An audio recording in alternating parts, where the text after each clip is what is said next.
Here's to the crazy ones, the misfits, the rebels, the troublemakers, the round pegs in the square holes, the ones who see things differently.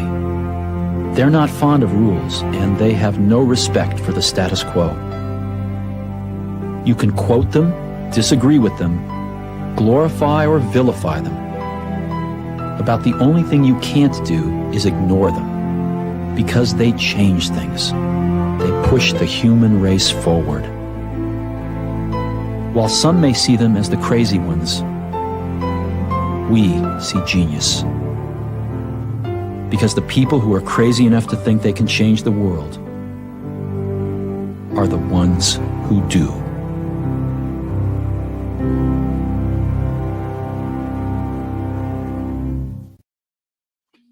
Hey friends, Mark Mandel here from Wow Moments. Welcome to episode number 2 of Customer Experience Unsung Heroes. Thank you for joining me today. I'm so excited about this show. Last week we did episode number 1 of this show with my good friend Dan Comanduli from US Cellular. We got rave reviews about that show. People loved that show. If you haven't checked it out, please do. It's here on LinkedIn, it's on YouTube, it's elsewhere on the internet. Go check it out. It's a good show. It turned out great. But I think this episode is going to be even better. Let me tell you what's going on here. And if you haven't seen episode 1, a little bit about what this show is about. Those of us like you and I who work in the customer experience space, there's so many people in this space who are there in their respective companies doing hard work day in and day out, making a difference, helping the companies to serve their customers better, producing great insights, on the insights teams, doing change management work, closing tickets, whatever it is that they're doing it to help customers have a better experience. And in some cases, I've seen that these people, these hardworking professionals who have been, making that difference for a long time in their respective companies, sometimes don't get the public spotlight that they deserve, and sometimes they don't want it. But the reality is sometimes it's just good to say thank you to people who make that difference. And the purpose of this show here is to give everybody a little bit of a spotlight so they can get the thanks that they deserve. On the last episode, as I mentioned, Dan Comanduli from US Cellular, he talked about his entire career from when he started in CPG space and then got into the credit card business, went over and worked at United Airlines, and then most recently US Cellular. He's had a heck of a journey. And he told us stories about what he learned in customer experience and research and insights along the way that just knocked my socks off. It was a great conversation. And you guys who watched it, and you should have seen the comments on the side of the screen. They were flooding in. And so thank you for those comments. Thank you for the engagement, and thank you for the support. But as I said, I think this episode of our Unsung Heroes show is going to be even better. I've asked an old friend and a good friend. I don't mean to say she's old. I'm the old guy in this conversation. Her name is Stacey Nevel, and Stacey works at a company that you probably know very well called Prudential. I'm going to bring Stacey on in just a second, ask her to introduce herself, and we're going to just sit here and talk about all the things that that Stacey's learned along the way, because she's one of the legitimate experts, and as I use in the context of this show, a real hero. So without further ado, let me bring on Stacey, and we'll have a good chance to introduce Stacey and have a good chat. Welcome, Stacey. Hey, Mark, how are you doing? It's a great day to hang out with you. I get to learn from you for the next 15 or 20 minutes. How bad could that be? You are too kind. Yep. Too kind. I think of you as God knows how long we've known each other, as old friends. But I realize that there's a few people maybe listening into the show, as we put out the show here, that might not know you. Can you take just a couple of minutes and just talk about who is Stacey and kind of the journey that you've been on to get you here? Happy to. So Stacey Nevel, I am currently the Vice President, Voice of the Customer with Prudential Financial. But to your point about it being the old part, I just did some quick math and realized that I make 30 years in this wonderful game last August, which is a little scary. It's a little scary. You started when you were 4. When I was a baby, a mere babe. But yeah, so I got my start coming directly out of college. Came into financial services, more specifically, Citibank retail bank, and started off as a banker. But still on the customer, where I gravitated to was the customer service angle of it. So in a branch, but still was about the service. How were we treating people? What kind of service were we giving? And that became a major focus of mine. So much so, I guess I was loud enough about it that I was invited to move over to our kind of back office and help run what we were calling this brand new survey thing we had going on. Phone surveys, customer satisfaction, how was your branch experience? And then how did we deal with that? So I did that for 5 or so years, left that organization, did some work with actually a utility company on employee engagement and culture. Went from there to MetLife for a moment, working on some of their products like dental and a few other places.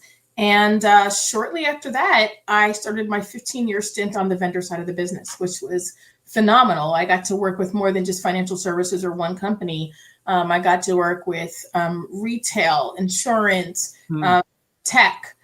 So we were all over the place. I was working for companies that were international. So I was, getting exposure to work with other companies that also had more languages and international nuances and things like that. So very much enjoyed my time there. Again, to your point about being an OG, got started probably as NPS was being developed, maybe at the company where NPS was developed, one of those places, but had a chance to do that for 15 or so years and do everything from run projects, be project management, and grow into being a true consultant to those clients and taking that forward. And then, for the last 6 years, I've been here at Prudential, being that person for my internal constituents. Wow, that's quite a journey you've been on for all those years. I would imagine, and tell me if I'm wrong, looking back on all those years and all those experiences that you've had, you must have learned something along the way that you said, boy, if I only knew that way back when, it would have set me in a different direction or trajectory, or to give me a huge advantage. Is there like a little nugget, like a little tidbit that you could share with us that just kind of came to your mind, just whatever it might be, that says it would have been cool to have known this then, something you take for granted now? Yeah, that's a tough one. I mean, there's so many things that we could probably pick on that if we knew then, we'd all be rich if we could dream of AI, right? But I think there's so many things, and we can touch on so many different ways. So, is it about your career or how you grow in your career? Is it about the work you do? Is it about how you communicate, et cetera? There's so many different ways that you can go with that. But I think one of the things I'm going to pick on is something that might be a little controversial. I have some other ideas, but still, I'm gonna pick this one because I like it. Which is a theory that for a long time in the industry, the holy grail has been ROI, right?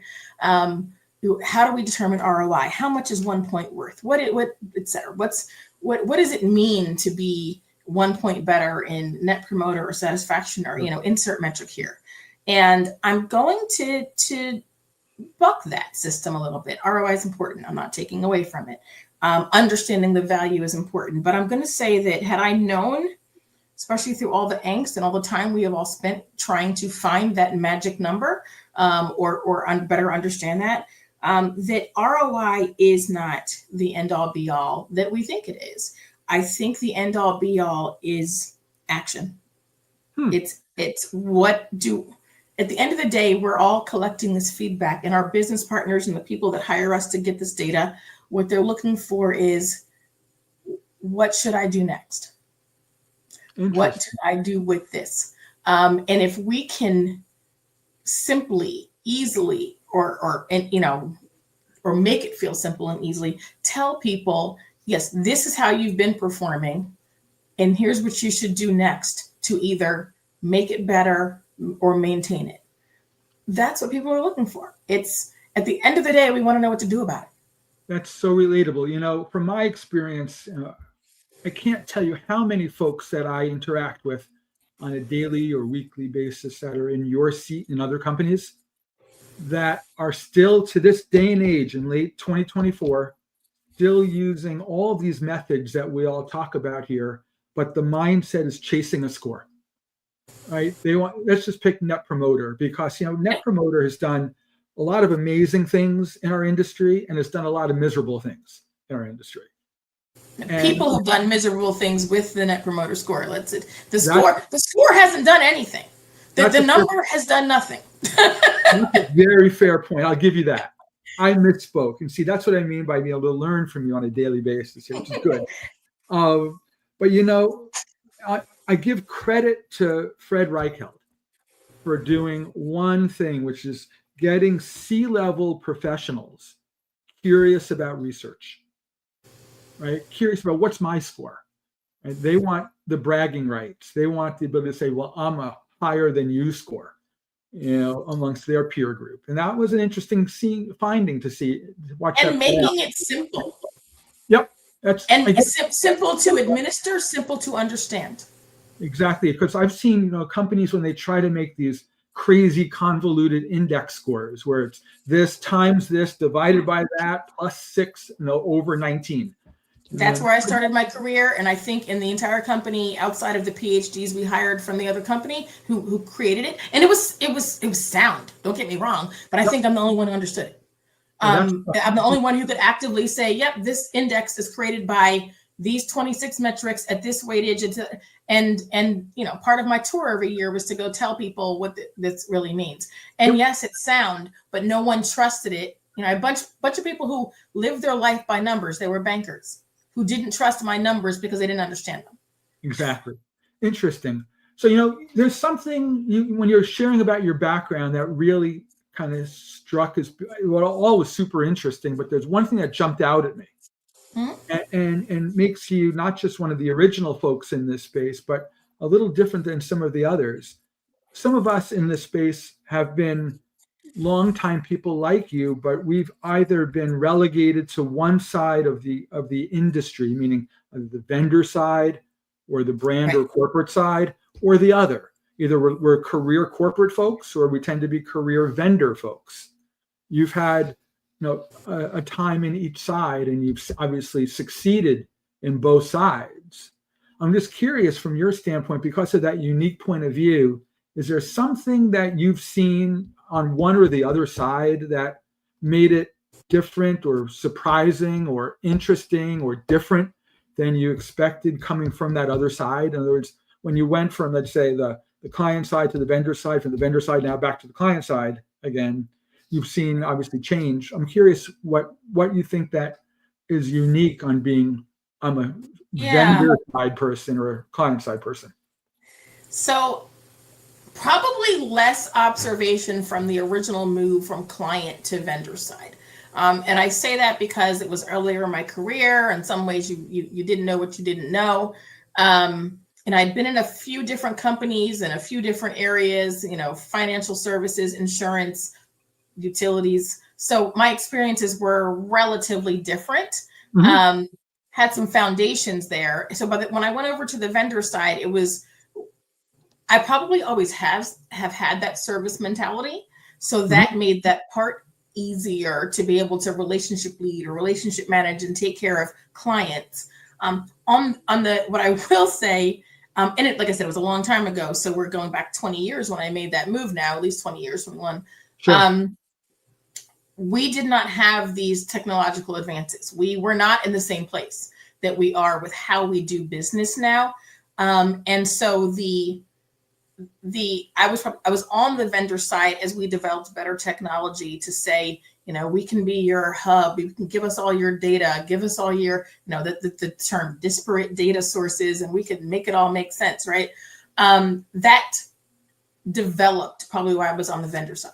And I think we spent a lot of time, it's a silly observation, but it's an observation I had when I came back onto this side. We spent a lot of time telling, clients, all you have to do is do this, and this, and give us this, and poof, we're going to make it happen, without truly understanding how difficult it can be, or it is, for the client side to, one, visualize what we're talking about, Yep. and two, get their hands on that data, depending on, and I think that's, there was, coming back to this side of the business, even 20 some odd years later, it's not the easiest thing in the world. So, I mean, I kind of joke about it, especially when I talk to my old colleagues in that vendor space. I'm like, now I get why people looked at us blankly when we would say, well, all you have to do is this, just it's simple, just give it to us. And they would, shake their heads and walk in the other direction or something, because they knew how difficult it could be. I think there's certain places where it's easy and there's easier. But I think in a lot of companies, especially ones that are old, like the one I'm at, and I mean that in the best of ways, because we're about to celebrate wonderful, beautiful milestones. But it's hard. It's hard to make all that data from all of those years make sense in a way. And then, on top of that, can I even share it with you? Because I've got to protect I've got to protect my company, and I've got to protect our clients and our customers and the privacy of their data. So while those things are out there to help us, we can't even use some of them. So I've got two more questions come to my mind, and then we'll wrap this up. Two big ones, though. Two big questions. The first one, I was on LinkedIn earlier this week, and an old colleague and friend of mine named Ed Murphy, I don't know if you know Ed, he put out a poll on LinkedIn. And the poll was asking practitioners in different companies around the industry, looking forward into the new upcoming year or two, to speculate a little bit on kind of where do you think the focus is going to be? Is it more on improving the technology in the enterprise? Or is it more about change management and culture? Or is it about business process and integration? And I'm curious what your thoughts are. If you were to look at your company or what you hear about other companies, kind of in the space, where do you think, is it going to be a technology play in 25? Is it going to be a services play? What do you see the business turning into? I'm going to give you a little bit of a cop out, but I'm going to explain myself, which is yes, yes, and yes. And I say, because one thing is that, a couple things about that. One, he's going to get an answer because there's going to, people are going to weigh in and they're going to give their answers. And so there's going to be a number one, there's going to be a winner to that, where more companies or more people think it's going to be about this, than this, than this. I think that the true answer is it depends on where your company is, where you are, and where your company is. So there are companies out there that need to make a digital transformation. And there are companies out there who maybe made a digital transformation, but now need to get the culture to jump on board with that digital transformation. So it really depends on where your company is. And by the way, there are some companies that are trying to do it all at the same time, which is difficult, right? Or in some level of succession. That I think the term digital transformation is interesting, but I think once you digitally transform, or once you're on the path to digital transformation, then you're always on the path to digital transformation, because you can never get off the train, right? Yep. If you do, then you'll be doing this all over again in 5, 10, 15 years. The whole point is to not, I can't say I transformed and stop. I have to stay on the train. I have to keep going. And quite frankly, culture too is the kind of thing that is living and breathing. So if you are not constantly caring for your corporate culture, your company culture, your team culture, that's not a train you can get off of either. And you've got to keep people, you got to keep both of those hamster wheels running. So I think the change management and culture has to be, you've got to keep that train running, and you've got to bring people along with you in that digital moment. And you've also got to understand from a digital perspective, is the digital enhancing, enabling my workforce and the work we're trying to get done, or is it hindering, or is it masking something, or is it getting in the way, or does am I providing the training and am I combining those two? They cannot happen independently of one another. I do think on the lines of a couple of things of culture and digital transformation, this concept of AI. And so it's another thing I was thinking about it can be a great enabler. It's going to be a fantastic enabler. It's going to help us hopefully do our jobs better, more efficiently. It's going to, especially in this world of do more with less, right? Hopefully it's going to help us do all these wonderful things. But I think if I look back at my career, and I think a lot of us OGs, we could speak to our data because we built it from the word the up. We can speak to our data because we analyzed it from the word the down.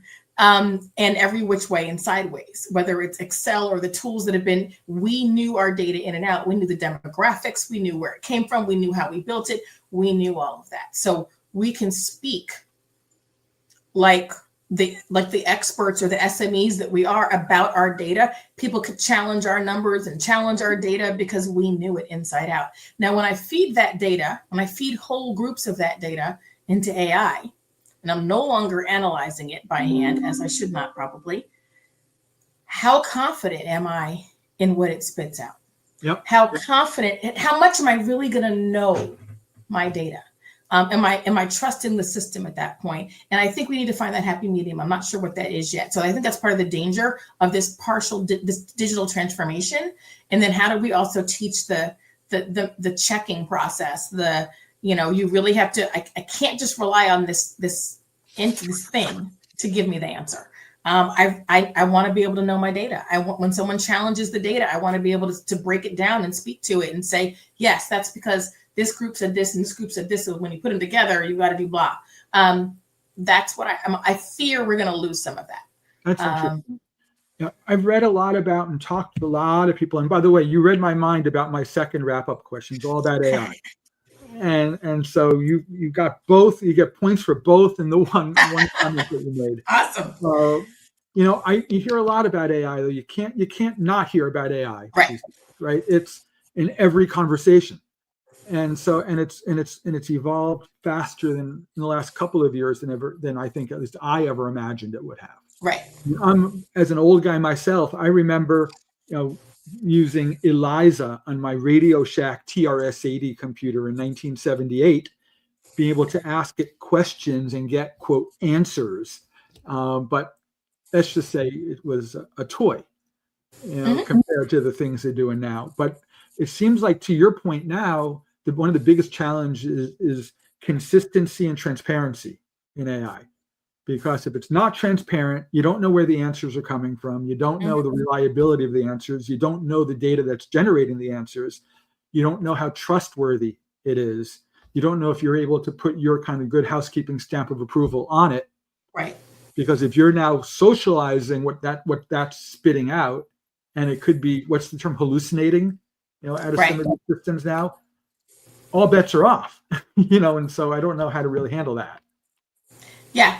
And there are probably things you can do about that, but there are times that, you want to read your verbatim by hand just to understand it, just to make sure you can speak to it and you understand it, to make sure it's that spot check. There are times that, now, like I said, it's going to be a great enabler.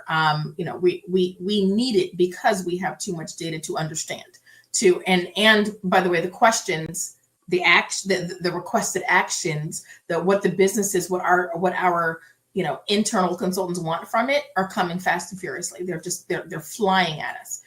The expectations of what this data is going to do for people, with people, where it's going to take folks is huge, and we just can't keep up with the demand. We need this tool, but I also need a way to be confident in what I'm saying and to know it. To really be ingrained in it. You know what I hear you saying? This makes me think back on an article I read. Gosh, I don't want to tell you how long ago, maybe 3 or 4 years ago now. I want to say it was a Gartner article. And they talked about AI, let's say 4 years ago. And in the context of 4 years ago, they described the letters AI not as artificial intelligence, but as they used the term augmented intelligence. And in particular, there's still the human in the loop. Right. So all this is kind of a supercharger for a person. Yes. And it gives them, I don't care if it's a call center representative who can get some screen pops from an AI agent that's helping guide a conversation. Absolutely. I don't care if it's an insurance claims investigator getting some information before making a final decision on whether or not to pay and close out a claim. I don't care, whatever is being adjudicated at that moment. If there's the ability to have AI help me, but I have the final vote, Absolutely. based on logic and common sense, Right. maybe that's an interesting proposition in the near term. But I hear what you're saying. Stacey, I could sit here and talk with you all stinking day. And we've been at this a long time, Mark. We could talk this stuff forever, right? I don't want to take more of your time or our friends who are listening time today. So I just want to say thank you to this. And where can our friends who are listening in to this or watching this, if they want to reach out and talk with you directly, how can they find you? LinkedIn is probably the best way. I am there. You've got my name and information right there. So LinkedIn is probably the best way to find me. Awesome. So they could also just come bother you, Mark. But I mean, that's fine too. That's fine. LinkedIn is probably the best way. Yes. Cool. Thank you again, Stacey. Good to hang out with you here. Thank you. Friends, 2 more quick housekeeping things and we'll wrap up this episode. 2 more programs coming up I want to get onto your radar screen. I'm going to be doing a live episode of the long show that we do called Tales from the Trenches in a couple of weeks. It's going to be just before Thanksgiving time. And what that's going to be about, I'm going to have a good friend of mine named Brandon who works at a company called Peel AI join me. And guys, if you don't know about Peel AI, check it out. I think it's Get Peel AI or getpeel.ai on the web. Imagine if you can do in-depth customer interviews at the scale of VOC surveys. Imagine if you have the ability to use AI to generate a conversational interview with a customer at any scale that you want and get real qualitative and quantitative insights. That's what Brandon and his team are building out there at Peel, and you got to check it out. It's pretty cool. The other thing I'll say to you is you guys who have been on this journey with me on these calls for a while now know that I love books on customer experience. And I got my hands on a new book that a good friend of mine, Sean Albertson, wrote recently called Customer Experience Obstacles, 4 Rocks: Reduce Effort, Drive Loyalty, Transform the Customer Journey. This is a pretty terrific book. It's an in-depth book. You're going to find it's almost 300 pages of good stuff in here. If you're here watching this show at this point and want to get a copy of Sean's book, ping me. I'll buy you a copy from Amazon and have it shipped to you. It's a great book and it's worth checking out. Sean's going to be a guest on this show coming up in about a month's time, but I wanted to give you a look at his book. And if you want a copy of Sean's book, again, just let me know. You've heard how to reach my friend Stacey on LinkedIn, or just let me know and I'll connect you guys one way or the other. Stacey and my friends, thank you for coming on this journey with me, with us. It's good to be here with you guys, and we'll see you real soon. Take care, my friends. Bye-bye now, and thank you, Stacey. Thank you.